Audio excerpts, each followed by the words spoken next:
ونتوكل عليه ونعوذ بالله من شرور أنفسنا من يهد الله فلا مضل له ومن يضلله فلا هادي له ونشهد أن لا إله إلا الله ونشهد أن سيدنا وسندنا وحبيبنا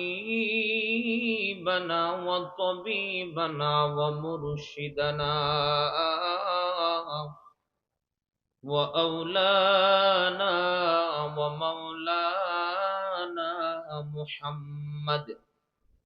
محمدا عبده ورسوله الذي أرسل إلى الناس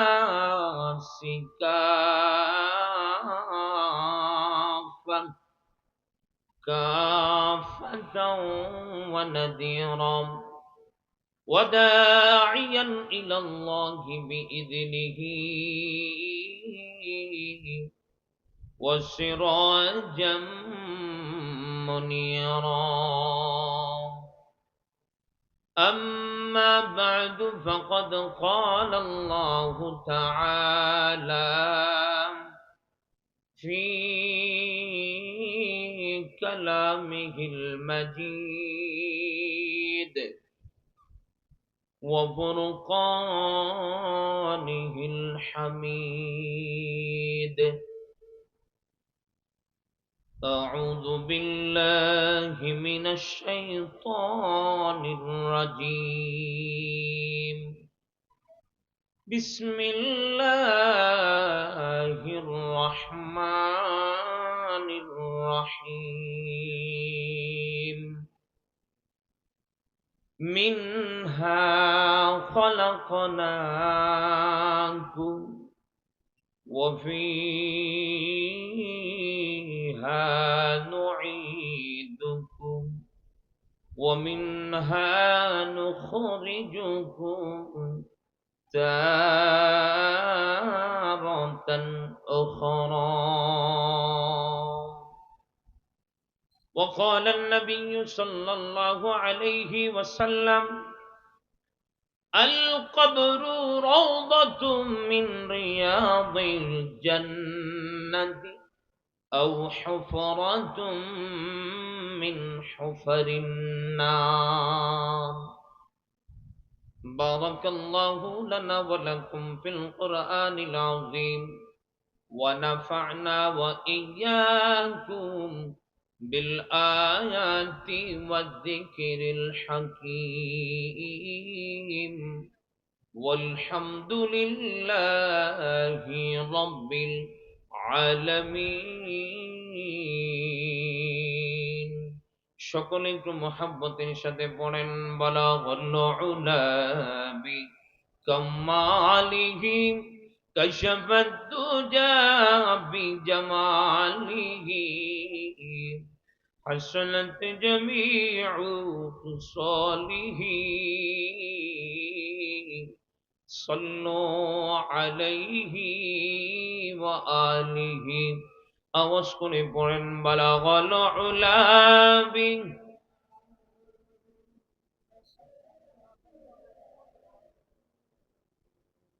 حسنت جميع خصاله صلوا عليه وآله كريم السجايا جميل الصيام نبي البرايا شفيع الأمم بلغ العلا بكماله كشف الدجى بجماله حسنت جميع خصاله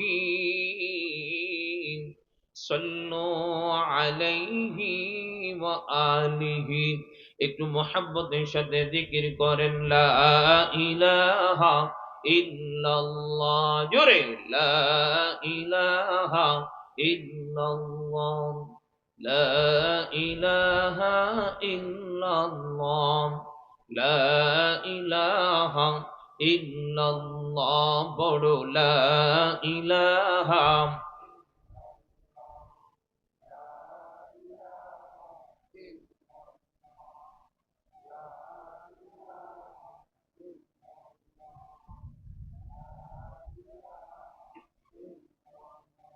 কণ্ঠে মধু মেখে কুহু কুহু ওই পাপিয়া গাইছে মধুর গান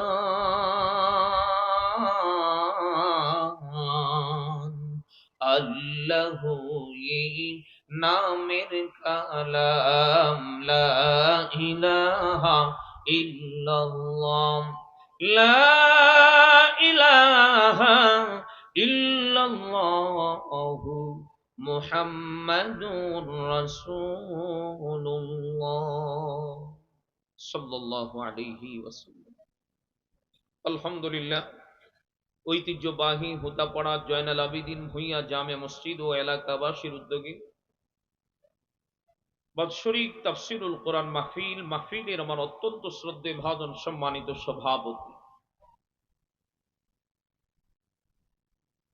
মঞ্চে উপবিষ্ট অন্যান্য অতিথিবৃন্দ, দিগর উলামায়ে কেরাম, আমার সামনে উপবিষ্ট আমার পিতৃতুল্য মুরব্বিয়ান ইদম যুবক ভাইরা, পর্দার অন্তরালে অবস্থানরত আমার অত্যন্ত শ্রদ্ধা ও সম্মানিতা মা ও বোনেরা, সকলের প্রতি আমার আন্তরিক মোবারকবাদ। মহান রবের দরবারে অসংখ্য অগণিত শুকুর ও সুজুদ, যেই মহান রব আমাদেরকে অত্যন্ত দয়া করে মায়া করে হাজারো ব্যস্ততা থাকার পরেও আল্লাহ তাআলা আমাদেরকে অবসরতা দান করে রব্বে জালাল আমাদেরকে রবের দিন কায়েমের লক্ষ্যে এই রহমতের সামিয়ানার নিচে এনে দিনই কিছু কথা বলবার এবং শুনবার মতো সুযোগ করে দিয়েছেন। যেই মহান রব আমাদেরকে এই নিয়ামত দিয়ে ধন্য করলেন, সেই রবের দরবারে আমরা প্রথমেই কালিমাতুশ শুকুর আদায় করি। প্রত্যেকেই জবান খুলে পড়ে নেই আলহামদুলিল্লাহ। সম্মানিত সুধী মণ্ডলী, আলোচনা যথেষ্ট হয়েছে। আমার পরেও বিশ্বনন্দিত একজন আলোচক, উনি কাছাকাছি এসে পড়েছেন, কিছুক্ষণের মধ্যেই আপনাদের মাঝে এসে উপস্থিত হবেন। এজন্য আমি বেশি সময় নেব না, আর সস্তা কথা আপনাদের কাছে তেমন ভালোও লাগবে না। এজন্য আমি আপনাদের সম্মুখে কালামে হাকিম থেকে অন্যতম একটি আয়াতে কারিমা তিলাওয়াত করেছি। নবীজির অসংখ্য হাদিস থেকে একটি হাদিস আমি আপনাদের সম্মুখে পাঠ করেছি। আল্লাহ যদি তৌফিক দান করেন, আয়াত ও হাদিসকে সামনে রেখে অল্প সময়ের মধ্যে আমি কিছু কথা বলার প্রয়াস চালাবো ইনশাআল্লাহ। আমার ভাই, আমার দুস্থ, আমার বুজুর্গ, আমি যে আয়াতে কারিমা তিলাওয়াত করেছি, আমি মনে করি এখানে যারা আছেন প্রত্যেকেই এই আয়াতখানা মুখস্থ পারেন। কারণ যখন থেকে আপনি বুঝমান হয়েছেন, আপনার কোনো আত্মীয় স্বজন মারা গেলেই আপনি 3 মুষ্টি মাটি কবরে যখন দেন, এই আয়াতটাকে দোয়া হিসাবে 3টা ভাগ করে আপনারা 3 মুষ্টি মাটি কবরে দেন। কথা কোন ঠিক কিনা? আমার ভাই, মিনহা খলাকনাকুম, এটা বলে 1 মুষ্টি দেন। ওয়াফিহা নুঈদুকুম, আরেক মুষ্টি মাটি দেন। ওয়ামিনহা নুখরিজুকুম তারাতান উখরা, আরেক মুষ্টি মাটি আপনারা কবরে দেন। কিন্তু এই আয়াত কি শুধুমাত্র আমার আপনার কবরে মাটি দেওয়ার জন্যই আমার রব নাজিল করেছে?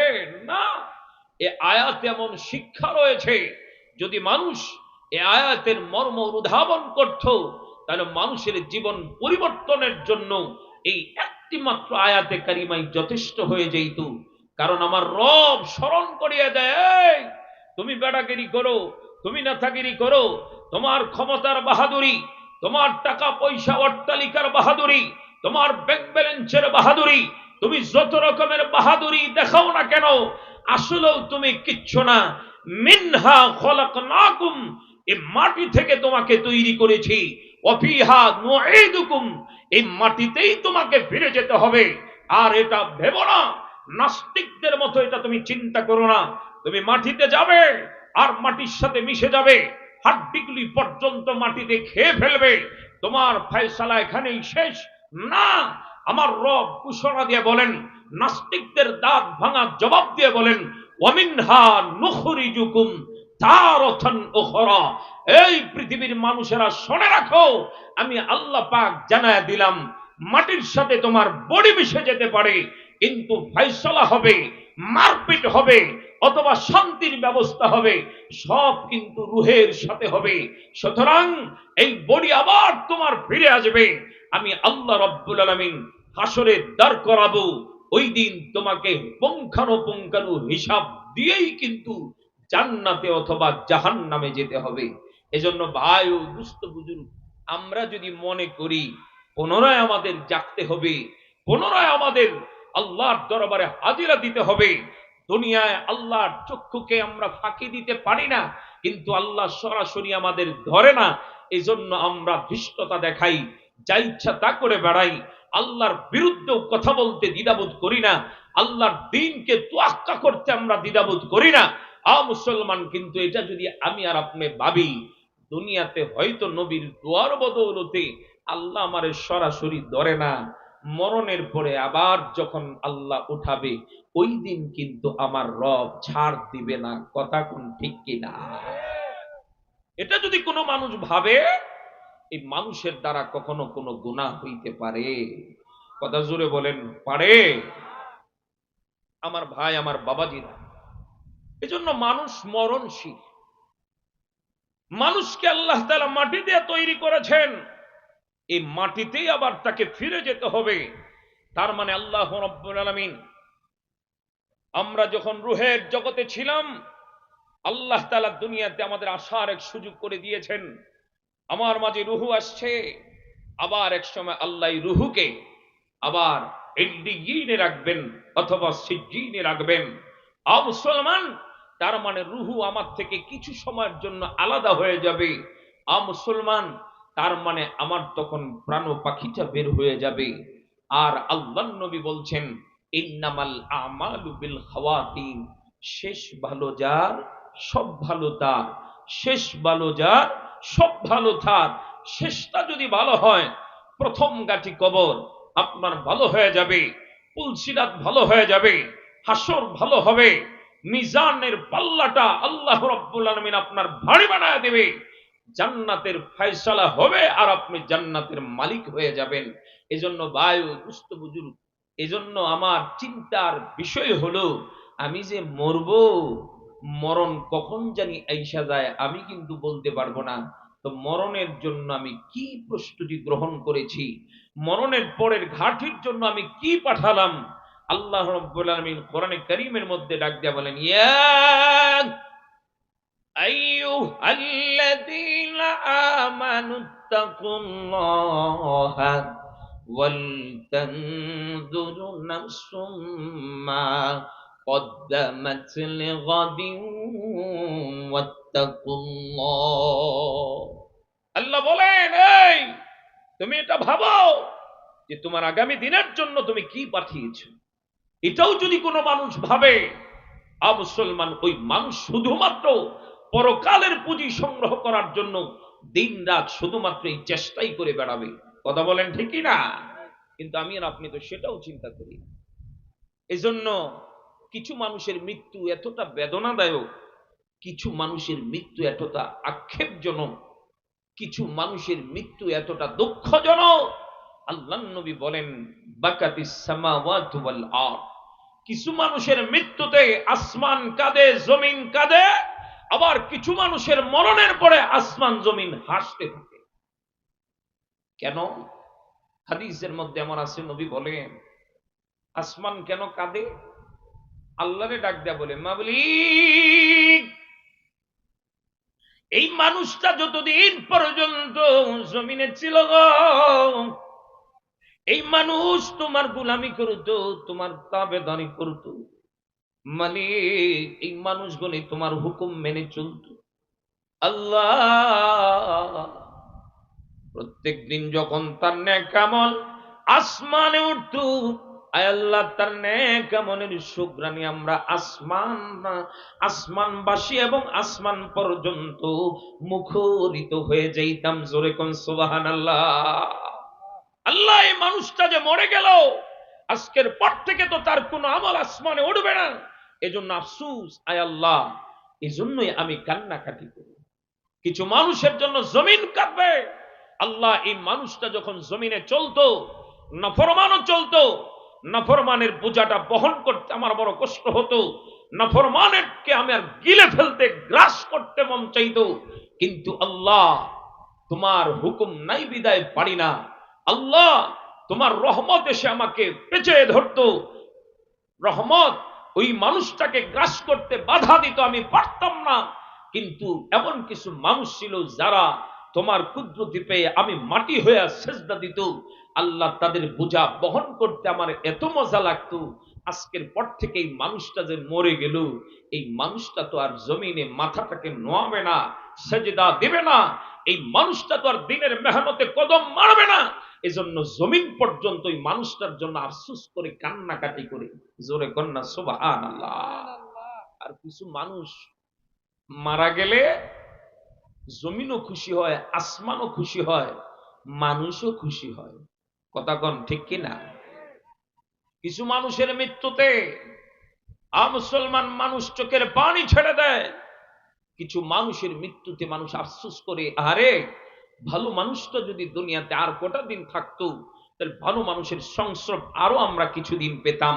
কিন্তু কিছু মানুষ এমন আছে, তারা মরণের খবর শুনে আলহামদুলিল্লাহ বলে, ও মরছে, এলাকাটা ঠান্ডা হইছে। কথা কোন ঠিক কিনা? কারণ এমন কোন কাজ নাই যা সে করে নাই। এজন্য ভাইদার আমার, বাবাজিরা আমার, কারো কারো মৃত্যু এত সহজ, কারো কারো মৃত্যু এত দামি। আল্লাহর নবী বলেন, এমন মানুষের মরণের সময় যখন এসে যাবে, আল্লাহর পক্ষ থেকে ফেরেশতারা তাদের কানের কাছে এসে সালাম পৌঁছাইবে। সুবহানাল্লাহ, জোরে বলেন। আল্লাহ বলেন, ওয়াসালামুন কওলাম মির রাব্বির রাহিম। আল্লাহর পক্ষ থেকে ফেরেশতারা এসে বলবে, রবের পক্ষ থেকে তোমাকে সালাম, আমার রব পাঠিয়েছে, রবের পক্ষ থেকে সালাম নিয়ে তোমার কাছে হাজির হয়েছি। জোরে কন্যা সুবহানাল্লাহ। আল্লাহর নবী বলেন, আবু বকর রে, তোমার মরণের সময় যখন এসে যাবে, ফেরেশতারা তোমার কানের কাছে এসে আয়াতে কারিমা পড়বে, ইয়া আইয়াতুহান নাফসুল মুতমাইন্না ইরজিই ইলা রাব্বিকি রাদিয়াতাম মারদিয়া ফাদখুলি ফি ইবাদি ওয়াদখুলি জান্নাতি। আবু বকর, তোমার মরণের সময় যখন আসবে, ফেরেশতারা তোমার কানের কাছে এসে আয়াতে কারিমা পড়বে আর ডাক দিয়ে বলবে, ইয়া আইয়াতুহান নাফসুল মুতমাইন্না, এ প্রশান্ত হৃদয়ের অধিকারী, ইরজিই, ফিরে আসো। কোন দিকে ফিরে যাব? ইলা রাব্বিক, তুমি তোমার প্রভুর দিকে ফিরে যাও। কোন অবস্থায় ফিরে যাব? রাদিয়াতাম মারদিয়া, তুমিও তোমার প্রভুর প্রতি সন্তুষ্ট, তোমার প্রভুও কিন্তু তোমার প্রতি সন্তুষ্ট। জোরে কন্যা সুবহানাল্লাহ। ফেরেশতারা সার্টিফিকেট দিবে আর ডাক দিয়ে বলবে, ফাদখুলি ফি ইবাদি, এ আমার বান্দা, তোমরা তোমার প্রিয় বান্দাদের অন্তর্ভুক্ত হও। ওয়াদখুলি জান্নাতি, আর আমি আল্লাহর তৈরি করা জান্নাতে প্রবেশ করো। জোরে কন্যা সুবহানাল্লাহ। এজন্য ভাইদের আমার, মানুষের মরণটা যদি ভালো হয়, কবরের জগৎটাও তার জন্য ভালো হয়ে যাবে। আমার ভাইদানারা, বাবাজিরা আমার, অনেক মানুষ আছে কবরের জগৎ সম্পর্কে তারা বিশ্বাস করে না। তাদের দাবি হলো, রে না দেখা জিনিস আমরা বিশ্বাস করি না, এই জন্য তারা আল্লাহরেও মানে না। কয় আল্লাহ দেখা যায় না, মানবো কেমনে? এই জন্য তারা পরজগৎ মানে না। কয় কিসের আবার পরজগৎ? আমরা যখন মরে যাই, আমার বাপ দাদার লাশ আমরা কুড়ে অনেক সময় দেখেছি, হাড্ডি পর্যন্ত মাটিতে খেয়ে ফেলছি। পরজগৎ যদি থাকে, কবরে যদি শান্তি হয় তাহলে না আব্বারে পাইতাম, কবরে যদি শাস্তি হয় তবে না আব্বারে শাস্তি অবস্থায় পাইতাম। তার মানে পাই না। এই জন্য তারা মুসলমান বিশ্বাস করে না। বিশ্বাস করে না এই জন্যই তারা হলো নাস্তিক। কথা কোন ঠিক কিনা? আমরা আল্লাহরে দেখি নাই, তবুও বিশ্বাস করি। মুসলমান আমরা না দেখলে কি হবে? আমার আব্বারা তো ঠিকই দেখেছেন। কথা বলেন ঠিক কিনা? আমার আদি পিতা আদম আলাইহিস সালাম উনি তো দেখেছেন।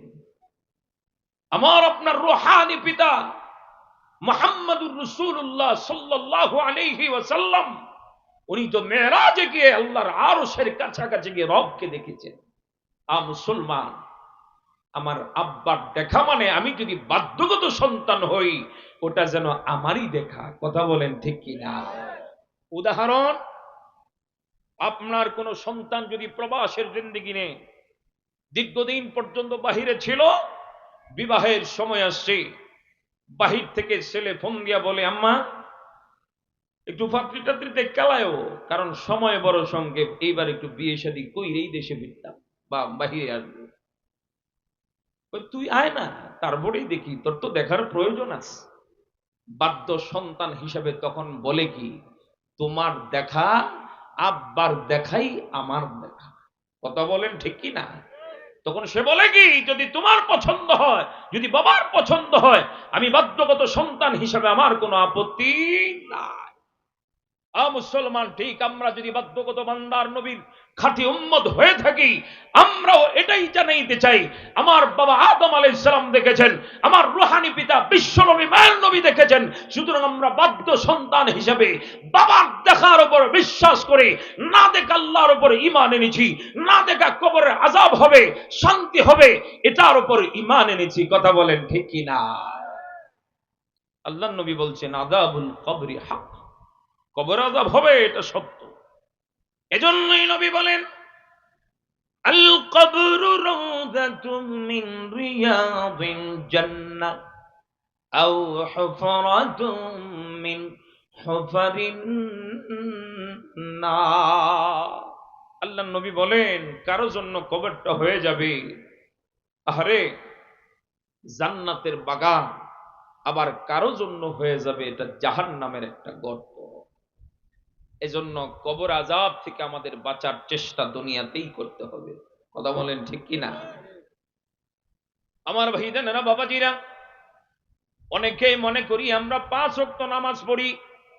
অনেকের ধারণা জিন্দেগিতে আমরা গুনাহ করি নাই, তাহলে আমাদের কিসের আবার নামাজ পড়া লাগবে? গত সময়ের এক তুখর মন্ত্রী ছিলেন আমাদের টাঙ্গাইলের, আব্দুল লতিফ সিদ্দিকী, নাম শুনছেন নি আপনারা? মুসলমান, সে কিছুদিন আগে, গত বছর, সে এমন এক মাহফিলে গিয়া বলে, আমি এই জন্যই দোয়া করি না, নামাজ পড়ি না, কারণ আমার জীবনে তো কোনো গুনাহ না। ও গুনাহ করে না, এই জন্য নামাজ পড়ে না, কোনো মানুষের কাছে দোয়াও চায় না, সে কোনোদিন নিজেও হাত তুলে আল্লাহর কাছে দোয়া করে। নামাজ কি গুনাহ করলে পড়া লাগে? বুঝা থাকলে আওয়াজ দিয়ে জোরে কর, নামাজ গুনাহ করলে পড়া লাগে? এইটা তো রবের গোলামি। কিসের গুনাহ আর কিসের কি? এটা গুনাহ করলেও নামাজের সাথে সম্পর্ক নাই। তবে হ্যাঁ, তুমি যদি 5 ওয়াক্ত নামাজ যথাযথ আদায় করতে পারো, এই নামাজ তোমাকে গুনাহ থেকে বাঁচায় রাখবে। কথা কোন ঠিক কিনা? মুসলমান, এজন্য অনেক মানুষ আছে তারা ধারণা করে আমরা তো নামাজও পড়ি, অনেক কিছুই করি, কবর আযাব থেকে তো আমরা নিশ্চিত বাঁচবো। বাদাম রে, এই ধারণা করাটাও কিন্তু ভুল। এই জন্য কবরে আযাব আমার আপনার হবে। কবর আযাব থেকে বাঁচার জন্য আমাদের সর্বাত্মক চেষ্টাও জানাইতে হবে। মুসলমান, আল্লাহর নবী, বিশ্ব নবী, মায়ার নবীর স্ত্রী খাদিজা রাদিয়াল্লাহু আনহা, মুসলমান, উনি একদিন কান্দেন। তার মরণের শেষ অবস্থায় উনি কান্নাকাটি শুরু করে দিয়েছেন, চোখের মধ্যে পানি। আল্লাহর নবী যেন বরদাস্ত করতে পারে না, কারণ খাদিজাতুল কুবরাকে নবী এত পছন্দ করতেন। নবী খাদিজাতুল কুবরার বিয়োগ ব্যথা যেন আর ভুলতেই পারে না। মাঝে মাঝে খাদিজাতুল কুবরার কথা মনে করে উনি চোখের পানি ছাইরা দেয়।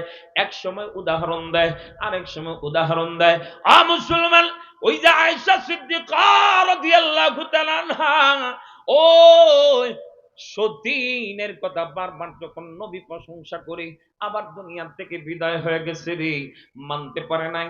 এক সময় মুখ ফুটে বলেই ফেলছে, ওই বুড়া বেডির জন্য যেই মহিলাটা মারা গেছে, এর কথা আপনি এত কেন বলেন? আল্লাহর নবী চোখের পানি চাইরা দিয়ে কান্দে, আর ডাক দিয়া বলে, রে খাদিজার ব্যাপারে এমন কথা বইলো না, কারণ তোমরা হলে আমার সুখের দিনের সাথী, আর খাদিজা হইল আমার দুঃখের দিনের সঙ্গী। মুসলমান, এ খাদিজাতুল কুবরা রাদিয়াল্লাহু তাআলা আনহা চোখের পানি ছাইরা দিয়া কান্দে। আল্লাহর নবী জিজ্ঞাসা করে, খাদিজা গো, কি জন্য তুমি কান্দো? উনি বলেন, দুইটা কারণে কান্দি। এক নাম্বার কারণ হইল গো নবী, আপনি যখন দ্বীনের দাওয়াত নিয়ে বাহিরে বাহিরে ঘুরতেন, আমি সব সময় আপনার পাশাপাশি থাকতাম। বেঈমান করি অন্তত আমাকে দেখো আপনার উপর আক্রমণ করার সাহস পাইতো না। নবী গো, শরীরটা আমার ভালো না, মনে হয় আমি বেশিক্ষণ আর বাঁচব না। ইয়া রাসূলুল্লাহ, আমি যদি দুনিয়া থেকে বিদায় হইয়া যাই, তাহলে এই মুহূর্তে আপনার সঙ্গ কে দিবে? ইয়া রাসূলুল্লাহ, আপনাকে যদি একা পায়া মক্কার বেঈমান কাফেরগুলো আপনার উপর আক্রমণ করে বসে, নবী গো, এই কথা মনে করে আমি খাদিজাতুল কুবরার চোখের পানি ধরে রাখতে পারি না। আল্লাহর নবী বলেন, আল্লাহর নবীকে বলেন, আরেকটা কারণে আমি কান্দি, আমি যে কবরে যাব, কবরের যে আমার খাদিজার কোনো সামান নাই। ওগো নবীজি, কবরে যাওয়ার পর কবর যদি আমার মাটি দিয়ে চাপ দিয়ে দেয়, কি উপায় আমার হবে? ইয়া রাসূলুল্লাহ, আপনার গায়ের একটা পরিহিত একটা পোশাক আমারে দিবেননি? ওই পোশাক আমার কাফনের মধ্যে যদি থাকে গো, আল্লাহর কসমকে বলি, কবর আমাকে চাপ দিতে পারবে না। জোরে কোন সুবহানাল্লাহ। অথচ এই খাদিজাতুল কুবরাকে আল্লাহ রাব্বুল আলামিন নিজেই সালাম জানাইছেন। সুবহানাল্লাহ বলবেন না? এই আজকে আমাকে যদি কোন ঊর্ধ্বতন কোন কর্মকর্তা যদি সালাম দেয়, আমি মাঝে মাঝে উদাহরণ দিয়ে বেড়াই, জানো মি আমার ছিল, আমি কেডা, আমার অমুকে সালাম দেয়, তোমকে সালাম দেয়। কথা কোন ঠিক কিনা? যদি আমাকে কোন এমপি মন্ত্রী সালাম দেয়, তাহলে তো আমার খুশির সীমাই থাকে না। মুসলমান, যদি আমাকে দেশের প্রধানমন্ত্রী শুধুমাত্র নামটা উচ্চারণ করে আর সালামটা দেয়, তাহলে দেখা যাবে সেই গাজীপুরের চৌরাস্তা থেকে শুরু করে হুদাপাড়া পর্যন্ত যতগুলি পয়েন্ট আছে, প্রত্যেকটা পয়েন্টে শুধু আমার ছবি আর ছবি। আমার চিনজ বেড়া, আমি কেডা, আমারে এই দেশের প্রধানমন্ত্রী সালাম দিছে। কথা কোন ঠিক কিনা? এই শুধুমাত্র ছোট্ট একটা দেশ নয়, অন্য কোন দেশ নয়, যিনি রাজাধীরাজ, যিনি কোল কায়নাতের মালিক, দুনিয়ারও মালিক, পরজগতেরও মালিক, ওই আল্লাহ তাআলা যারে সালাম জানাইছে, তাহলে ওই মহিলার দাম আল্লাহর কাছে আছে না নাই? জোরে কর। শুধুমাত্র এতটুকুই না, নবী মুহাম্মদুর রাসূলুল্লাহর পাশাপাশি জিবরিল আমিন বসে আছেন। হঠাৎ করে খাদিজাতুল কুবরা নবীর জন্য প্লেটে করে খানা নিয়ে আসছেন। আর এই মুহূর্তে জিবরিল আমিন ও কোথায় বলে, নবী গো, আপনার এই বিবি খাদিজাকে আমার আল্লাহ সালাম জানাইছে। শুধু সালাম না, আল্লাহ তাআলা আপনার বিবির জন্য রবের জান্নাতটা ওয়াজিব করে দিয়েছে। জোরে কোন সুবহানাল্লাহ। আল্লাহর নবী খাদিজাতুল কুবরাকে সান্ত্বনার বাণী শোনাইলো, খাদিজা কান্দো না, তুমি তোমার সতীনরে গিয়ে সালাম জানাইও। এ কথার মাধ্যমে বুঝিয়ে দেয় হাদিসের ভাষ্য মোতাবেক, এই খাদিজা, তোমার সতীনদের কোথায় পাবে? তোমার সতীন হবে মারিয়াম, তোমার সতীন হবে আসিয়া। আল্লাহ তাআলা জান্নাতে ওদের স্বামী হিসাবে আমাকেই স্বীকৃতি দিবে। সুতরাং তারা যেহেতু ঈমানের পরীক্ষা উত্তীর্ণ হয়ে তারা জান্নাতের মালিক হয়েছিল, সুতরাং তাদেরকে তো আর খুঁজলে জাহান্নামে পাইবা না, তাদেরকে পাইবা তুমি জান্নাতে। এ কথার মাধ্যমে তোমাকে এটাই বুঝাই দিতে চাই, ও খাদিজা, তুমিও জান্নাতি। জোরে কন্যা সুবহানাল্লাহ। কিন্তু তারপরে ওই খাদিজাতুল কুবরা কান্নাকাটি করে, কেন? আমি যে কবরে যাব, আমার তো কোনো সামান নাই, আপনার গায়ের পরিহিত একটা জামা আমারে কি দিবেন? ওটা যদি আমার কাফনের মধ্যে থাকে, আল্লাহর কসমকে বলি, কবর আমাকে চাপ দিবে না। মুসলমান, এজন্য উনি যদি জান্নাতের টিকিট পাওয়ার পরও, নবীর জমানে যদি জান্নাতের যাওয়ার সুসংবাদ পাওয়ার পরও ওনার এত ভয় হয়, তাহলে আমি আর আপনি কিসের বলে এখনো স্বস্তিতে বসে আছি যে আমি তো কনফার্ম জান্নাতি? কথা কোন ঠিক কিনা? অথচ উদাহরণ দিয়ে যদি বুঝায়, মুসলমান, এমন কিছু মানুষ ছিল রে, যারা জিন্দেগি শুধুমাত্র কবরের জগতে কি উপায় হবে এই জিনিসটা চিন্তা করে তারা রবের গোলামি ছাড়া মুহূর্ত কাটায় নাই। মুসলমান, খাদিজাতুল কুবরা যেমন একজন মহিলা, রাবিয়া বসরির নাম নিশ্চয়ই আপনারা শুনেছেন। এই রাবিয়া বসরি এমন বড় বুজুর্গ ছিলেন, মুসলমান, ওই যে একদিন তাকায় দেখে হাসান বসরি যায় নামাজ পানির মধ্যে বিছাইয়া কেমন যেন নামাজ শুরু করে দিছে। রাবিয়া বসরি মনে মনে কয়, হাসান বসরির এই আমল যদি সাধারণ কোন মানুষ দেখে তার দিলের মধ্যে খটকা লাগা যাবে রে। ওরা মনে করবে যেই মানুষগুলি পানির উপর নামাজ পড়তে পারে এরাই প্রকৃত বুজুর্গ, তারা বুজুর্গের মাপকাঠি বানাবে তখন পানির উপর নামাজ পড়া। কথা কোন ঠিক কিনা? এই যুগেও এমন কিছু মানুষ আছে যারা বড় বুজুর্গ তারাই মনে করে যে ঘুষি দিয়া ওয়াল ভেঙে দিতে পারে। কথা কোন ঠিক কিনা? ফু দিয়ে আগুন লাগাই দিচ্ছে, এর চাইতে বড় বড় বুজুর্গ কি আছে রে? এগুলা বুজুর্গের আলামত নয়। বুজুর্গের আলামত হলো তার ভিতরে কোরআন সুন্নাহ আছে কিনা দেখো, নবীর সিরাত সুরত আছে কিনা দেখো, নবীর সাহাবীরা নবীজির নকশায় জীবনটাকে সাজিয়েছিলেন, ওর ভিতরে দেখো সাহাবীদের প্রতিচ্ছবি পাওয়া যায় কিনা। যদি পাওয়া যায় সে বুজুর্গ, এতে কোনো সন্দেহ নাই। তার ভুয়ে যদি আগুন নাও লাগে, তার ভুয়ে যদি কোনো রোগ বালাই নাও বলা হয়, তারপরে বুঝতে হবে সে বুজুর্গ। মুসলমান, আর কেউ যদি ভু দিয়ে আগুন লাগায় দেয় আর মনে করবেন সে নামাজ না পড়লে কি, এর মতো বড় বুজুর্গ নাই, আপনার মতো বোকা এই দেশে আর কেউ নাই। কথা কোন ঠিক না? এজন্য রাবিয়া বসরি রহিমাহুল্লাহ উনি বুঝিয়ে দিলেন, এটার প্রতিবাদ যদি আমি মুখে করি, আমি মহিলা মানুষ, আমি ছোট মানুষ, আমার এই এত বড় ফকি, এত বড় মুহাদ্দিস, সে তো আমাকে পাত্তাই দিবে না। তখন রাবিয়া বসরি মুসল্লা বিছায়া দিলেন বাতাসের উপরে। সুবহানাল্লাহ, জোরে বলে। নামাজ শেষ করে তাকায় দেখে রাবিয়া বসরি বাতাসের উপর নামাজ পড়ে। পানি তো এটা তরল পদার্থ বাবা, কিন্তু বাতাস, পানির উপর নামাজ পড়ার চাইতে বাতাসের উপর নামাজ পড়া তো আরো মারাত্মক। আল্লাহর ওলি হাসান বসরি রাহমাতুল্লাহি আলাইহি রাবিয়া বসরিকে ডাক দেয়া বলে, এই রাবিয়া রে, আজকের পর থেকে তোর বক্ত হয়ে গেছি রে, এই জন্য তোরে আমি বাড়িতে ঢুকাইতে চাই। তার মানে আমি তোরে বিবাহের প্রস্তাব দিলাম, তুই যদি রাজি থাকিস রে, আজকের পর থেকে তোরে আমি বউ বলে স্বীকৃতি দিব। কারণ রাবিয়া বসরির স্বামী ছিল না। হাসান বসরি কিন্তু তার রূপে গুণে পাগল হইয়া বিবাহের প্রস্তাব নেয় নাই বাদান রে। কারণ তার চেহারা ভালো ছিল না, ঠুটগুলি মোটা মোটা ছিল, অন্যের বাড়িতে কাজ করে বাড়াইতো। চেহারা এমন কোন রূপ আর গুণ তার মধ্যে ছিল না যে মানুষ তারে দেখলে আকৃষ্ট হয়। কিন্তু তারপরও কেন রাবিয়া বসরির প্রতি হাসান বসরি আকৃষ্ট হয়েছিল? কারণ সে মনে মনে কয় রে, আল্লাহর নবীর হাদিস, কোন মানুষ যদি পুরুষের আমল যদি ভালো হয় রে, তাহলে যদি তার স্ত্রীর আমল ভালো নাও হয়, হাসরের ময়দানে ওই স্বামী তার স্ত্রীকে সুপারিশ কইরা আল্লাহর জান্নাতে নিয়ে যাবে। আবার অনেক সময় দেখা যাবে রে, স্বামীর আমল ভালো না, স্ত্রীর আমল বড় ভালো, ওই সময় স্ত্রী আল্লাহর দরবারে সুপারিশ কইরা স্বামীর গুনাহ খাতা মাফ করিয়া আল্লাহর জান্নাতে নিয়ে যাবে। জোরে কোন সুবহানাল্লাহ।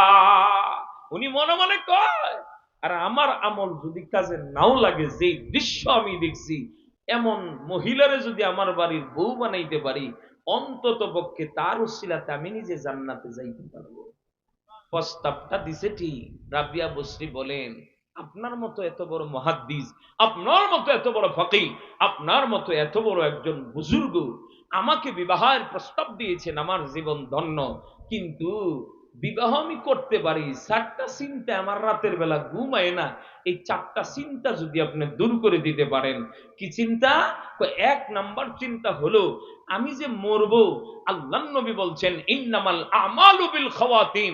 আরেক হাদিসের মধ্যে আছে, মান কানা আখিরু কালামিহি লা ইলাহা ইল্লাল্লাহ ফাদাখালাল জান্নাহ। নবী বলছেন তার শেষ বাণী হবে লা ইলাহা ইল্লাল্লাহ, সে সরাসরি আল্লাহর জান্নাতে চলে যাবে। জোরে কোন সুবহানাল্লাহ। হুজুর এক নম্বরে চিন্তা কইল, আল্লাহর নবী যে বলছেন যদি মরণের সময় জবানে কালিমা তৈয়্যিবা নসিব হয়, এক কথায় যদি ঈমানের সাথে মরতে পারি গো, তাহলে তো জান্নাত কনফার্ম। আপনি কি চিন্তাটা দূর করে দিতে পারবেননি? আমার মনে বড় টেনশন, আমি বড় দুশ্চিন্তা আছি গো। আমি কি ঈমান নিয়ে মরবো না ঈমান হারা হয়ে মরবো? এই দুশ্চিন্তা যদি দূর করে দিতে পারেন গো, কথা দিলাম আপনার বিবি আমি হয়ে যাইব। হাসান বসরি কয়, আরে এই চিন্তা তো আমিও করি নাই রে। তার মানে মরণের সময় ঈমান নিয়ে মরবেন, এরকম গ্যারান্টি এখানে যারা আছেন কেউ দিতে পারবেন? কথা জোরে এখন দিতে পারবেন? হাসান বসরি কয়, টেনশন তো আমারও রে, এটা তো আলাদাভাবে আমি চিন্তা করি নাই। দুই নম্বর কি চিন্তা? উনি বলেন ইয়াতিহিম মালাকান, মুর্দাকে যখন কবরে দেওয়া হয়, ফেরেশতারা চলে আসে, ফায়ুজলিসানি, তারে উঠে বসানো হয়, ফায়াকুলান লাহুম মান রাব্বুক, তারে জিজ্ঞাসা করা হয়, এই তোমার প্রভু কে? সে যদি দুনিয়াতে রবের গোলামি করে থাকে, তার জবানের সঙ্গে সঙ্গে বের হয়ে আসে রব্বি আল্লাহ। আর যদি সে গোলামি না করে রে, তাহলে তার জবান দিয়ে শুধু বের হয় আহ আহ লাভি, আমি জানি না, আমি জানি না। ওগো আল্লাহর ওলি, কবরের মধ্যে যখন দেওয়া হবে, তিনটি প্রশ্ন যে করবে, আর যদি উত্তরটা পেয়ে যায় তার জন্য কবর ডাইরেক্ট জান্নাত, আর যদি না পারে কবর হয়ে যাবে জাহান্নাম। আমি চিন্তায়, ও আল্লাহর ওলি, বড় পেরেশানি, কেমন আমার দিন কাটে না কাটে, এই চিন্তাকে আপনি দূর করে দিতে পারবেননি। তার মানে আমি কি কবরের ওই সওয়ালের জবাবগুলি কি আমার জবানে দিতে পারবো নি? এইটার নিরসন আপনার কাছে চাই। আল্লাহর ওলি ডাক দেখো, এই চিন্তা তো আমারও, কিন্তু এটা আলাদাভাবে তো আমি চিন্তা করি নাই। অথচ যে যিনি বোঝানোর জন্য বলছি, দুইটা পরে কোনোদিন বলবো, সময় আমার কম, সামনে অনেক আলোচনা। যে যিনি বোঝানোর জন্য বললাম, অথচ এই রাবিয়া বসরি চিন্তা করে কবরে যখন যাবে, কবরের সওয়ালের জবাবগুলি দিতে পারবে কি পারবে না। অথচ এরে যখন কবরে দেওয়া হয়েছে, ফেরেশতারা উঠায়া বসায়া জিজ্ঞাসা করে মার রব্বুক, দমক লাগায় প্রশ্ন করে মার রব্বুকি। উনি কোনো কথা বলে না, চুপ করে মাথাটা নিচের দিকে দিয়া বসে আছে। সুবহানাল্লাহ বলবেন না? ফেরেশতারা জোরে দমক দিছে, কিও কথা কন না কে? আপনারা জিজ্ঞেস করতেছে আপনার প্রভুকে, আপনি কথা বলেন না কেন? রাবিয়া বসরি উল্টা ফেরেশতারে প্রশ্ন করে, এই আমারে জিগাও আমার রবকে, এটা তোমাদের কাছে বলাতে আমার লাভটা কি? আমি বললাম আমার রব আমার আল্লাহ, আমি আল্লাহর বান্দি, কিন্তু আমার রব এটাকে স্বীকৃতি দিল না। আল্লাহ বলল দূর আমার বান্দি না। তাহলে আমার বলাতে লাভটা কি? আগে আমার রবরে জিজ্ঞাসা করো আমাকে চিনে কি না। সুবহানাল্লাহ বলবেন না? আমার রবকে জিজ্ঞাসা করো রবকে আমাকে বাদী হিসেবে স্বীকৃতি দেয় কিনা। যদি দেয় তবে না কথা।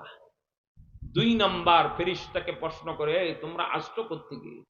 আসমান থেকে। কয় আমি কোত্থেকে আসছি? তো তুমি তো মাত্র 3.5 হাত মাটির উপরে ছিলে, 3.5 হাত মাটির নিচে আসছো। কয় তাই যদি হয়ে থাকে দূরত্বটা কার বেশি? কয় আমাদের। কয় তোমরা কি তোমাদের রবের কথা বলছো? কয় না। কয় তাই যদি হয়ে থাকে, এই তোমরা যদি হাজার হাজার মাইল থেকে এসে ওই রবের কথা না বলো, তাহলে মাত্র 3.5 হাত মাটির নিচে এসে আমি কেমনে ভুইলা গেলাম, অথচ এই রবের জন্য আমি জিন্দেগিটা কুরবান করে দিয়েছি, স্বামী গ্রহণ করি নাই, রাতের বেলা কোনোদিন আরামের বিছানায় পেটটা লাগাই নাই, সারা রাত যেই রবের গোলামিতে আমার কাটায়া দিলাম, তাহলে তোমরা এটা ভাবলা কি করিয়া ওই রবকে আমি রাবিয়া বলে গেছি? জোরে কন্যা সুবহানাল্লাহ। আল্লাহ রাব্বুল আলামিন ফেরেশতাদেরকে ডাক দেয়া বলে, ও ফেরেশতারা রে, রাবিয়া বসরির কবর বিনা প্রশ্নে জান্নাতের টুকরা বানায় তাড়াতাড়ি কবর ছেড়ে চলে আসো। সুবহানাল্লাহ বলেন। মুসলমান, এই জন্য কবর আযাব থেকে বাঁচার চিন্তা প্রত্যেক বুজুর্গের ছিল, আমার আপনাকেও কিন্তু থাকতে হবে। মুসলমান, কবর আযাব আমারও হবে, আপনারও হবে। কারণ আল্লাহর নবী বলছেন কবর আযাব থেকে যদি কেউ বাঁচত রে, আমার সাহাবী সাদ বিন মুআজ রাদিয়াল্লাহু তাআলা আনহু বাঁচতে। কারণ উনি যেহেতু বাঁচে না, তার মানে তোমাদেরও কবর আযাব হবে। খেয়াল করে কথাগুলি শুনলেন বাবা। মুসলমান, সাদ বিন মুআজের ঈমান কত বড় পাক্কা ছিল। উনি যখন ইসলাম ধর্ম গ্রহণ করে, ওনার বয়স ছিল 32 বছর। ওনার যখন মরণ হয়ে যায়, ওনার বয়স হয়েছিল বাবা 37 বছর। মাত্র 5 বছর ইসলামের জন্য নিজের জীবনটাকে এমন ভাবে কুরবান করে দিয়েছিলেন। ওনার ইমানের জজবা এমন বেশি ছিল। মুসলমান, ওনার এমন এক বন্ধু ছিল রে, ইসলামের আগে এমন ব্যবসায়িক সূত্রে এমন সম্পর্ক ছিল একজন মানুষের সাথে, উমাইয়া ইবনে খালফের সাথে, যাকে আবু সাফওয়ান বলা হয়। মক্কার মধ্যে বেঈমানদের অন্যতম লিডার ছিল উমাইয়া ইবনে খালফ। মুসলমান, তার মানে দেন দেন তাড়াতাড়ি দেন।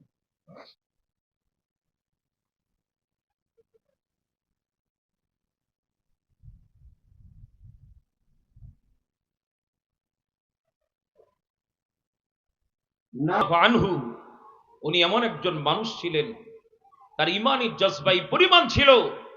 ওনার ইসলামের আগের বন্ধু ছিল উমাইয়া ইবনে খালফ, যিনি মক্কার কাফেরদের অন্যতম লিডার ছিল। মুসলমান, তার মানে এই লিডার উমাইয়া ইবনে খালফ, সে যদি ব্যবসার কাজে মদিনা হয়ে কোথাও ব্যবসার কাজে যেতেন, তাহলে মদিনার ওই বন্ধুর বাড়ি সাদ বিন মুআজের বাড়িতে অবস্থান করতেন। আবার যদি সাদ বিন মুআজ ব্যবসার কাজে মক্কায় যেতেন, তাহলে কারো বাড়িতে নয়, অন্য কোথাও নয়, উমাইয়া ইবনে খালফের বাড়িতেই এই সাদ বিন মুআজ অবস্থান নিতেন। তার মানে তাদের সাথে সম্পর্ক ছিল দহরম মহরম। এক কথায় মুসলমান, সাদ বিন মুআজ ইসলাম ধর্ম গ্রহণ করেছেন। আমার দিকে মোতাওয়াজ্জহ হন, আপনারা অন্যদিকে তাকায় আছেন কেন? শেষ করে দে আমার ভাই, আমার বাবাদের একটা পয়েন্ট বোঝানোর চেষ্টা করছি আপনাদের, এদিক সেদিক তাকাতাকি করা যাবে না। আমার ভাই, এই সাদ বিন মুআজ ইসলাম ধর্ম গ্রহণ করার পর মক্কায় গিয়েছেন ব্যবসার কাজে।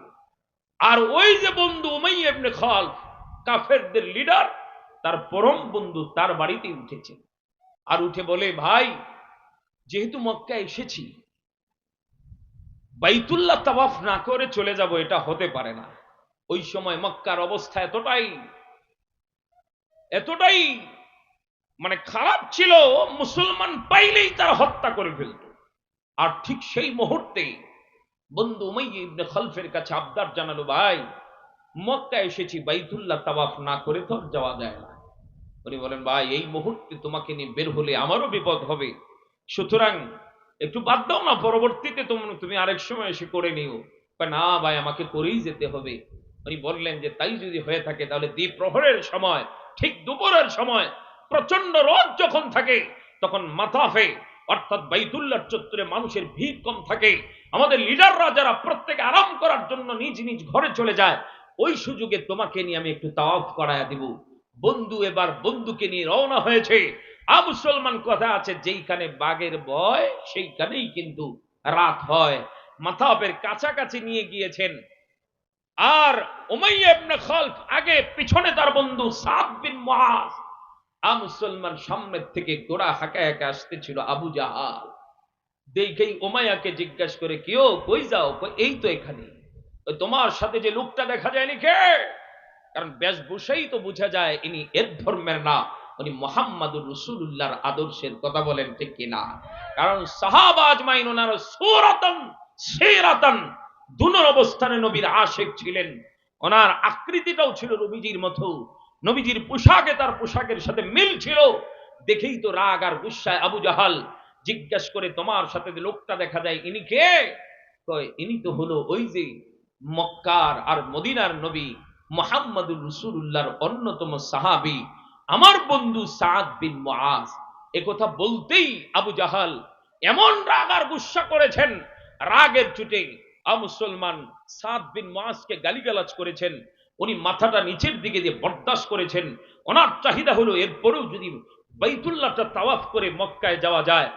মুসলমান কিন্তু একটু পরেই বলছেন নবীর কথা, নবীর শানে এমন একটা গুস্তাখি যেই মাত্র করছে, উনি মাথাটা উঁচু করে ধরে মুসলমান এমন জোরে একটা স্লোগান দেয়া ডাক দেয়া বলে, এই আবু জাহাল, এখানে তোমার নেতৃত্ব থাকতে পারে, তোমার সহযোগী থাকতে পারে, তোমার জনসংখ্যা বেশি থাকতে পারে, তোমার জনবল বেশি থাকতে পারে, খোদার কসমকে বলি, আমার নবীর বিরুদ্ধে যদি আর একটা কথা তুমি বলো, খোদার কসম আমার জান থাকতে কিন্তু এটা আর বরদাস্ত করব না, তোমার টুটি চেপে ধরবো।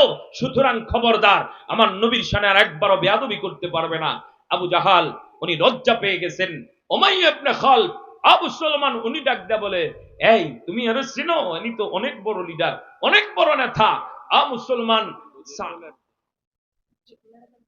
সাদ বিন মুআজ রাদিয়াল্লাহু তাআলা আনহু উনি ডাক দিয়া বলেন, ভাই তুমি আমার বন্ধু হতে পারো, তুমি কি তার মানে তোমার লিডার আবু জাহালকে সাপোর্ট দাও? তুমি কি তার সমর্থন করছো? যদি তাই করে থাকো খবরদার শুনে রাখো, আমি ঘোষণা দিয়ে দিলাম, যদি এমনই হয় তুমি তোমার এই আবু জাহালকে সাপোর্ট দিবা, আজকের পর থেকে তোমার সাথে আমার বন্ধুত্ব তো নাই, আজকের থেকে তোমার সাথে আমার সাথে বন্ধুত্ব ছিন্ন করলাম।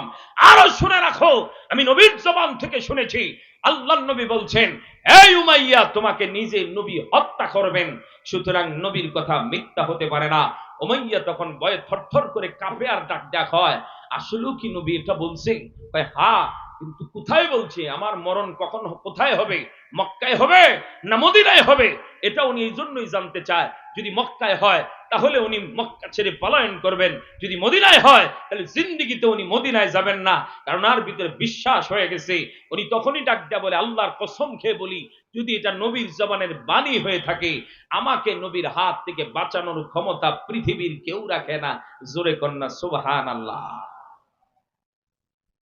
এই সাদ বিন মুআজ, আপনি একবার চিন্তা করেছেন, আমেরিকার মতো এমন একটা ঘাঁটি থেকে যদি আপনি একজন ইমানদার হিসাবে তাদের বিরুদ্ধে কথা বলতে পারেন, মুসলমান ওই দেশের প্রেসিডেন্টের সম্মুখে যায় যদি আপনি আঙ্গুল তুলে কথা বলতে পারেন, এটা সাধারণ ব্যাপার না, এটা মামুলি ব্যাপার না, এটা ইমানের চূড়ান্ত পর্যায়ে। কথা বলেন ঠিক কিনা? এই সাদ বিন মুআজ রাদিয়াল্লাহু তাআলা তার ইমানি জজবাই পরিমাণ ছিল। এই সাদ বিন মুআজ উনি যখন মারা গেলেন, যেই যিনি বোঝানোর জন্য আমি এত লম্বা কথা বলেছি বাবা, উনি যখন মারা গেলেন, ওনার মরণের সময় আল্লাহ তাআলা ৬টি মর্যাদা দান করেছিলেন। এটা ১০০ মর্যাদা।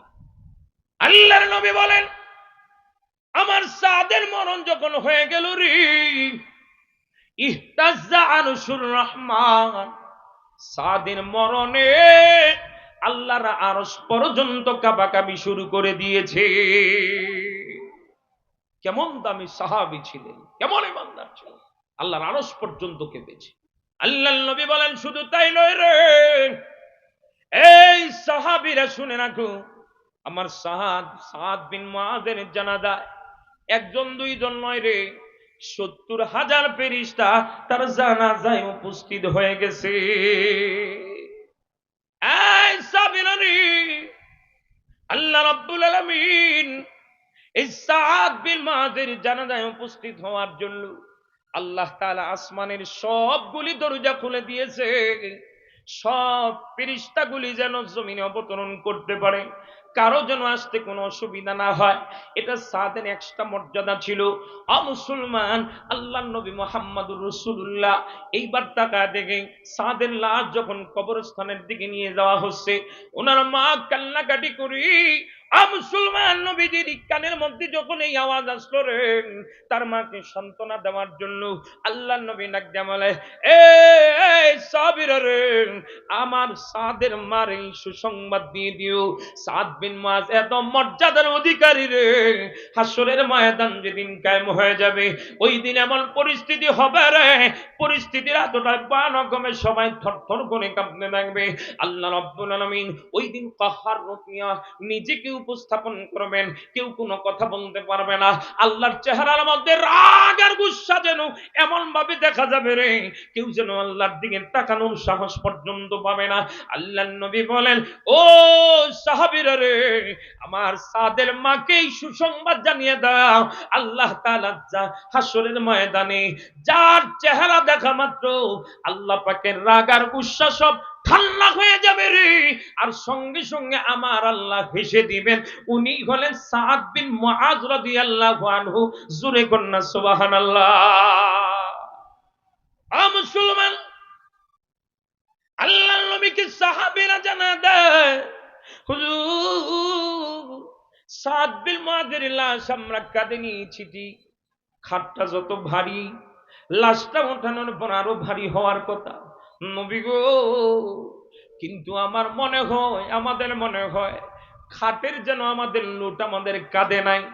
মুসলমান, এই কথা শোনার পর মুনাফিক যারা ছিল তারা ডাক দেয়া কয়, দুনিয়াতে ভালো কাজ করে নাই, এই জন্যই হয়তো লাশ উদাও হয়ে গেছে। মুসলমান, নবী ডাক দেয়া বলে, এই সাহাবীরা রে, শুনে নাও, শুনে নাও, আমার সাদ বিন মুআযের এত মর্যাদা রে, আল্লাহ রাব্বুল আলামিন খুশি হইয়া তার লাশ তোমাদের কাঁধে নয় ফেরেশতাদের কাঁধে উঠায় দিছে রে, ফেরেশতাগুলি বহন করে করে কবর পর্যন্ত পৌঁছায় দিবে। মুসলমান, কবরের কাছে যাওয়ার পর সাহাবা আজমাইন বর্ণনা দেয়, এ পৃথিবীর মানুষেরা রে, কবর থেকে আমরা এমন সুঘ্রাণ পাইলাম রে, জিন্দেগিতে এমন সুঘ্রাণ আমরা পাই নাই। আল্লাহর নবী ডাক দিয়া বলে, সাদের মর্যাদা রে, ওরে কবরে দেওয়ার আগে আমার আল্লাহ কবরটাকে জান্নাতের সুঘ্রাণ লাগায়া কবরকে যেন মুখরিত করেছে। জোরে কন্যা সুবহানাল্লাহ। মুসলমান, সময় বড় সংক্ষেপ, সিগন্যাল চলে আসছে রে বাপ। আমি যেই কথা বললাম, সাদ বিন মুআযের কত মর্যাদা, ওনার ঈমান কত বাঁকা, যার মরণের সময় আল্লাহর আরশ কাঁপে, যার মরণের কারণে আল্লাহর এরকম ভাবে ফেরেশতারা তার জানাজায় শরীক হয়। একজন দুইজন লাইরে 70,000 ফেরেশতাদের জানাজা আসে, আসমানের সব দরজা যার জন্য খুলে দেওয়া হয়। মুসলমান, যার চেহারা দেখে আমার আল্লাহ সর্বপ্রথম হাসরের ময়দানে হাসি দিবেন। মুসলমান, যার লাশ আল্লাহর নূরের তৈরি ফেরেশতাগুলি বহন করে কবর পর্যন্ত পৌঁছায় দেয়, যার কবর থেকে মিষ্টি আম্বরের সুঘ্রাণ বের হয়। আমি এতক্ষণে আপনাদের কাছে জিজ্ঞেস করতে চাই, তাহলে এই সাদ বিন মুআযের মর্যাদা আল্লাহর কাছে আছে না নাই? জোরে কর। এই আল্লাহর নবী মুহাম্মদ আরবী এই সাদ বিন মুআযের কবরের পাশ দিয়ে যাচ্ছেন, নবীজি থমকে দাঁড়িয়ে গেলেন। হাদিসের মধ্যে আছে, নবীজি তাকবীর দিলেন, নবীজি তাসবিহ পড়লেন, নবীজি তাহলিল পড়লেন। নবীজি তাকবীর দিলেন, আল্লাহু আকবার, আল্লাহু আকবার। নবীজি তাহলিল করলেন, লা ইলাহা ইল্লাল্লাহ। নবীজি তাসবিহ পড়লেন, সুবহানাল্লাহ, সুবহানাল্লাহ। এক পর্যায়ে নবীজি চেহারা মলিন হয়ে গেল। কিছুক্ষণ পরে নবীজি ওই জায়গা ত্যাগ করলেন, আর নবীজির চেহারার মধ্যে হাসির ছাপ ফুটে উঠল। জোরে কন্যা সুবহানাল্লাহ। আল্লাহর নবী মুহাম্মদুর রাসূলুল্লাহকে সাহাবা আজমান জিজ্ঞাসা করলো, নবী গো, আপনি তাকবীর কেন পড়লেন, তাহলিল কেন পড়লেন, তাসবিহ কেন পড়লেন? আল্লাহ নবী জানায় দেয়, সাহাবীরা, কবর আযাব থেকে যদি কেউ বাঁচত, আমার সাদ বিন মুআজ বাঁচত। কবর আযাব থেকে কেউ রেহাই পাবে না। এই কবর তাকে চাপ দেওয়ার জন্য সামনের দিকে আসতেছিল। আমি নবী দৃশ্য দেখে তাকবীর দিয়েছি, তাহলিল পড়েছি, তাসবিহ পড়েছি, আর কবর তাকে চাপ দিয়েছে ঠিক, কিন্তু যতটুক দেওয়ার ততটুকুই দিয়েছে। সুবহানাল্লাহ বলবেন না? মুসলমান, এজন্য কবর আযাব থেকে বাঁচার ক্ষমতা পৃথিবীর কারো নাই। মুমিনেরও হবে, বেঈমানেরও হবে, তবে দুই চাপের ধরন দুই নমুনার হবে। সময় বড় সংক্ষেপ, এ কথা বলে আমার কথার ইতি টানছি বাবা। মুসলমান, মুমিনেরও কবর আযাব হবে। কবর আযাবের ধরন কেমন হবে, কবর আযাব মুমিনের আবার কেন হবে, এটার কারণ কি, 3 নাম্বার হলো এটার রহস্য কি, এই তিনটার উত্তর দিয়ে আমার কথা শেষ। মুমিনের কবর আযাবের ধরন একরকম, বেঈমানের কবর আযাবের ধরন হবে আরেক রকম। বেঈমানের কবর আযাবের ধরন হবে, মুসলমান, কবর দৃষ্টির সীমা পর্যন্ত প্রশস্ত হয়ে যাবে। কেন? ওই কবরকে প্রশস্ত করার জন্য নয়, দূর থেকে জোরে মাটি এত জোরে আসবে, এমন ভাবে চাপ দিবে, তাদের গতি বৃদ্ধি করার জন্য দূর থেকে দৌড়ে আসতে থাকবে, আর এসে এমন ভাবে চাপ দিবে, হাড্ডিগুলি চুরমার করে দিবে। মুসলমান, ওই বেদনাদায়ক শাস্তি থেকে বাঁচার ক্ষমতা কাহারও থাকবে না। মুমিনেরও চাপ হবে, কিন্তু মুমিনের চাপটা কেমন হবে, মুমিনের চাপের ধরন কেমন হবে, মাটিটা আস্তে আস্তে আস্তে আস্তে আসবে, শুধুমাত্র মুমিনের বডিকে স্পর্শ করবে। জোরে কন্যা সুবহানাল্লাহ। তবে তারপরেও এটার কারণ কি, কেন চাপ দিতে হবে? মুসলমান, জালালউদ্দিন সুয়ুতী রাহিমাহুল্লাহ উনি ওনার কিতাবের মধ্যে লিখে, এটার কারণ হলো মুমিন যদিও মুমিন, তার তো অজান্তে অনেক সগীরা গুনাহ হয়ে পড়েছে, অনেক গুনাহ তার দ্বারা হয়েছে, অনিচ্ছা সত্ত্বে গুনাহ হয়েছে। মুসলমান, কবরের মাটি তখন চেপে ধরে আল্লাহ তাআলার বান্দার জিন্দেগীর গুনাহগুলিকে মাফ করার উসিলা বনবে। জোরে কন্যা সুবহানাল্লাহ। জালালউদ্দিন সুয়ুতী বলেন, ও পৃথিবীর মানুষের রে, এই কবর কেন, মাটি কেন মানুষকে চাপ দিবে, রহস্য কি? রহস্য উনি উদ্ঘাটন করে বলেন, ও পৃথিবীর মানুষেরা রে, এই মাটি থেকেই তোমাকে তৈরি করা হয়েছে, মাটি থেকেই তোমাকে তৈরি করা হয়েছে। যে আয়াত আমি আপনাদের সম্মুখে পড়েছি, আল্লাহ বলেন, মিনহা খালাকনাকুম ওয়া ফিহা নুঈদুকুম। এই মাটি থেকেই তোমাকে তৈরি করা হয়েছে, এই মাটিতেই আবার তোমাকে ফিরে যেতে হবে। এই আয়াতের ব্যাখ্যায় নবীর হাদিস শুনাচ্ছেন, লম্বা কথা, তার মানে যেই জায়গার মাটি দিয়ে জানে বানানো হয়েছে রে, ওই জায়গায় তাকে কিন্তু কবর দেওয়া হবে। মুসলমান, এই যে কবরের মাটি, এটা যেন আপনার বডির অবিচ্ছিন্ন একটা অংশ। মুসলমান, এই কবরের মাটি এরকম কবর কেন চাপ দেয়, সে যেন মায়ের মতো ভূমিকা পালন করে। সন্তান যদি প্রবাসে যায় রে, মুসলমান, 10-15 বছর পর যখন সন্তান আসে, হাত দুইখানা বাড়া দিয়া সন্তানের বুকে নিয়া আদর সোহাগ করে রে, উদ্দেশ্য হইল মায়ের সমস্ত প্রেম আর ভালোবাসা সন্তানের মাঝে উজাড় করে দেওয়ার জন্য। এই মাটিও যেন এমন ভাবে চাপ দেয়। মুসলমান, জালালউদ্দিন সুয়ুতী বলেন, এই মাটি এই জন্য চাপ দেয়, মাটি যেন তার বাসায় বলে, এই তুই আমার থেকে আলাদা ছিলি, আর কতদিন থাকবি, এই তুই নূহের জগতে ছিলি, এই তুই দুনিয়াতে বছরের পর বছর ছিলি, আমি অপেক্ষা করতেছিলাম রে, কুল্লিন আসবি আর তোরে আমি বুকে চেপে ধরবো। কবর তখন মুমিন বান্দাকে আলতু আলতু করে চেপে ধরে, কবর যেন, মাটি যেন তার সমস্ত প্রেম আর ভালোবাসা ওই অবিচ্ছেদ্য অংশের মাঝে বিলায় দেয়। জোরে কন্যা সুবহানাল্লাহ। মুসলমান, এজন্য মুমিন হতে হবে, এজন্য মুমিন হওয়ার জন্য আল্লাহর গোলামি করতে হবে। কথা বলেন ঠিক কিনা? আমার ভাইদানেরা, বাবাজিরা আমার, আল্লাহর হুকুম যদি না মানেন, কথা আমার শেষ, তাহলে কিন্তু জান্নাত পাওয়া যাবে না। মুসলমান, জান্নাত পেতে হলে কোরআন আমার সঙ্গী বানাইতে হবে। আল্লাহর নবী বলেন, যা আল কোরআন ইনদা রাসি, কবরে যখন দেওয়া হবে রে, মাথার কাছে কোরআন চলে আসবে, আর এই কোরআন তখন সমস্ত প্রশ্নের উত্তরগুলি দিয়ে তারে এমন ভাবে কবরটাকে জান্নাতের বাগান বানায় দিবে। এই কোরআনের পক্ষে থাকা আমার আপনার দরকার আছে না নাই? এই যারা আসতে কইছো আবার জোরে কও, আছে না নাই? এই কারা কারা কোরআনের পক্ষে একটু হাত তুইলা আল্লাহরে দেখাও। লিল্লাহে তাকবীর। কোরআন সুন্নাহর আলম,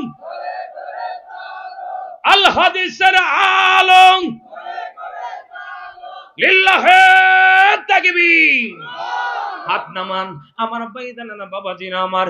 এই জন্যই মজমা থেকে আমি এমন কিছু মানুষ চাই, এই কার জানি মা নাই রে, কার জানি বাবা নাই, বাদানো কারো গাছ নাই, কারো বাস নাই, ওই মাত্র 3.5 হাত মাটির করে মারে ফেলে আসেন মুসলমান। এই জন্য মা শরীরের তাজা রক্তগুলি পানি কইরা মানে আপনারা মানুষ করছে, কথা কোন ঠিক কিনা? মাঝে 10 মাস 10 দিন গর্ভে ধরিয়া করেছে নামাদিরি, গয়েরু চামরা কথিয়া দিল, গয়েরু চামরা কথিয়া দিল, সেই ঋণ শুধু হবে না জানি মা, সেই ঋণ শুধু হবে না জানি। এই মজমায় যারা সুরে, জানি না কার নিজের হাতে মারে কবর দিয়েছো, জানি না কার নিজের বাবারে নিজের হাতে কবর দিয়েছো। বাড়িতে যাইবা ঠিক মা বাবার স্মৃতিগুলি পাইবা, কিন্তু ওই মা বাপরে আর দুনিয়া তালাশ করলেও পাইবা না। ওই মা বাবার দরদ যাদের আছে রে, এমন বাধ্যগত সন্তান যারা, কোরআনের প্রেমিক যারা, মা বাবার কবর আযাব মাফ করতে চাও যারা, এমন এই কোরআনের মজলিসে কোরআনের খাতিরে এমন যারা আছো গো, এই মসজিদের জন্য 5টা করে 1000 টাকা দিবে এমন কয়েকজন মানুষ আমি দেখতে চাই। আছেননি কেউ? 5000 আছে? আল্লাহু আকবার। আলহামদুলিল্লাহ। আমার অত্যন্ত মহাব্বতের মানুষ জনাব মেম্বার আলফাজউদ্দিন সাহেব, আল্লাহ তার হায়াতে বরকত দিক, আমলেও বরকত দিক। উনি 5000 টাকা দানের স্বীকারোক্তি দিয়েছেন। মারহাবা জোরে কর। পিছনের বাইরা কয়, সামনে যারা আছে এরাই মারহাবা কোক, আমরা কইম না। এই জোরে কোন মারহাবা। আলহামদুলিল্লাহ।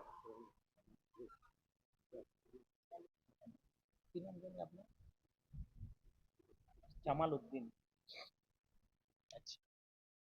আলহামদুলিল্লাহ। আলফাজউদ্দিন মেম্বার সাহেব নগদ দিয়ে দিয়েছেন 5000। জোরে কন্যা মারহাবা। মালিক আয় আল্লাহ, জনাব আলহাজউদ্দিন মেম্বার সাহেব নগদ 5000 টাকা মসজিদের জন্য দান করলো। আল্লাহ তুমি দানকে কবুল করে নাও, মঞ্জুর করে নাও। আল্লাহ তুমি জানো মালে বরকত নাও।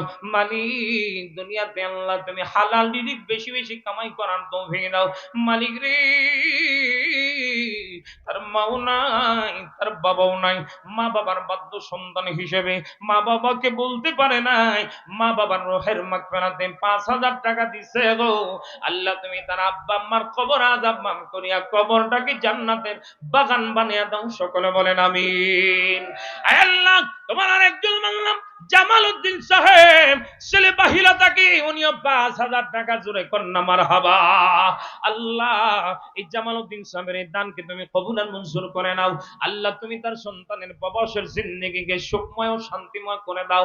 হালাল রিজিক বেশি বেশি কামাই করবার তৌফিক দিয়ে দাও। পরম আত্মীয় যারা অন্ধকার কবর সহিত মাওলা তুমি তাদের কবরগুলিকে জান্নাতের টুকরা বানায় দাও। সকলে বলেন আমিন। আর মাত্র 2 জন মানুষ চাই, 5000 টাকা দিবেন এমন কেউ আসেননি? এই 4 মিলাইতে চাই। 4-এর কিন্তু অনেক দাম আছে। জোহরের নামাজ 4 রাকাত, আসরের নামাজ 4 রাকাত, ঈশার নামাজ 4 রাকাত। নবীর দামি সাহাবী ছিল রে 4 জন। আল্লাহ পাকের বড় বড় কিতাব হলো 4টি। এই এমন যারা আছে রে, আল্লাহ পাকের নূরের ফেরেশতাও কিন্তু দামি ফেরেশতা 4টা। এই 4-এর সাথে মিল লেখা। আরেকজন বলবেন 5000 টাকা আসেননি কেউ? নাই, নাই। আমি কিন্তু আপনাদের চিনি। আলহামদুলিল্লাহ, আল্লাহ তাআলা আপনাদের ধনও দিয়েছে, মনও দিয়েছে। আমি আপনাদের ভালোবাসা অনেকদিন ছিলাম এখানে, সেই হিসেবে আপনাদের সম্পর্কে আমার ধারণা আছে। আছেন কেউ? নাই? পাঁচ যদি বেশি হয়ে থাকে 3000 টাকা দিবেন এমন কেউ আছেন? 3,000 টাকা, তাও নাই। আল্লাহু আকবার। নগদ না থাকলে বাকি তো মনে হয় সিস্টেম আছে নাকি, যে বাকিতে হতে পারে। এমন কেউ আছেন নগদ আনেননি কিন্তু বাকিতে লিখা যাবেন? মা বাবার জন্য দিলটা কাঁদে না আপনার? আহ, যে মা বাবা নিজে না খায় আপনার জন্য রেখে গেল, ওই মা বাবা রেখে যাওয়া সম্পদ থেকে আপনি কেন দান করবেন না? এই আজকের এই বজবা থেকে তুমি যদি তোমার মা বাবার জন্য দান করো, এক সময় তুমি থাকবে না, তোমার সন্তান তোমার জন্য দান করবে। এমন কেউ আছেন 3,000 টাকা নাই? আল্লাহু আকবার। 2,000 টাকা দিবেন এমন কেউ আছেন? 2,000। আপনারা মনে হয় রাগ করতেছেন,